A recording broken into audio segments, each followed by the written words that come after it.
Magandang araw mga kababos. Narito ang latest news ngayon sa PBA. Justin Brownlee naniniwalang kayang makapasok sa EASL playoffs kung kasama nila si RHJ last Wednesday. Ismael Romero iimbestigahan muna bago makapaglaro sa PBA. At San Miguel Beermen may import na sa Commissioner's Cup.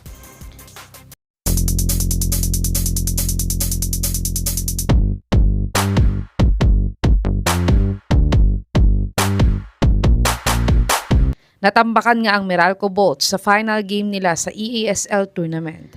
Sayang nga at isang panalo na nga lang at least 6 points kontra Ryoko last Wednesday at makakapasok na sana sila sa kauna-unahang pagkakataon sa EASL playoffs.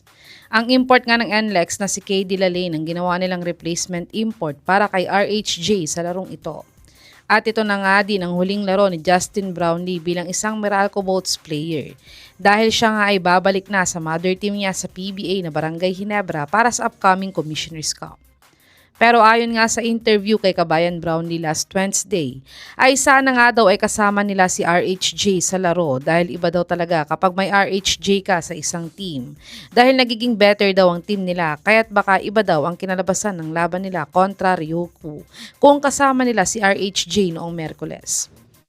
Sa tingin niyo mga kababos, kung kasama ba nila si RHJ sa laban nila kontra sa Ryoko last Wednesday, ay may chance kaya silang manalo at naka-advance sa EASL playoffs?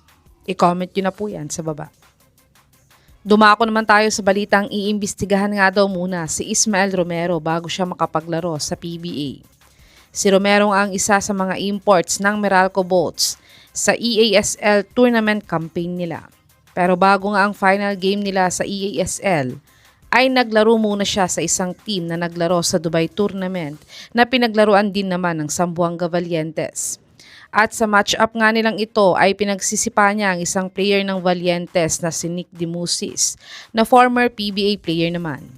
At dito nga ay nagulat nga lahat nang mag-suit up siya para sa final game ng Meralco Bolts sa EASL.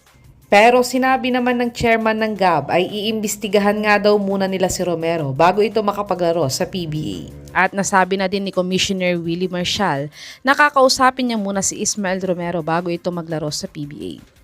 Sa tingin niyo mga kababos, dapat pa bang paglaruin si Romero sa PBA o dapat nang maghanap ng ibang import ang Meralco para sa Commissioner's Cup? I-comment niyo na po yan sa baba. Dumako naman tayo sa balitang may import na daw ang San Miguel Beermen para sa Commissioner's Cup.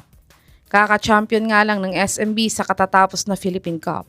At ang pangarap daw ng reigning finals MVP na si Abay ay makapag-Grand Slam daw sa PBA dahil ito na lang daw ang title na wala siya sa PBA. Pero nagka-problema nga sila sa import nila ngayong Commissioner's Cup. Dahil hindi nga available si Benny Boatwright dahil sa pagpirma niya ng kontrata sa Cogas Pegasus para sa 2026 KBL season. Ngunit ayon naman sa source na to ay sinusubukan na nga daw ng SMB na kontakin ulit ang former import nilang si Chris McCullough kung available daw siya ngayon para siya na ang gagawin nilang replacement import para kay Boatwright. Pero wala pa naman daw sagot ang kampo niya. Si Simak nga ay former super import ng SMB na nagbigay din sa kanila ng championship last 2019 Commissioner's Cup. Sa tingin mga kababos, ayos bang si Simak ulit ang gawing import ng SMB ngayong Commissioner's Cup? I-comment niyo na po yan sa baba.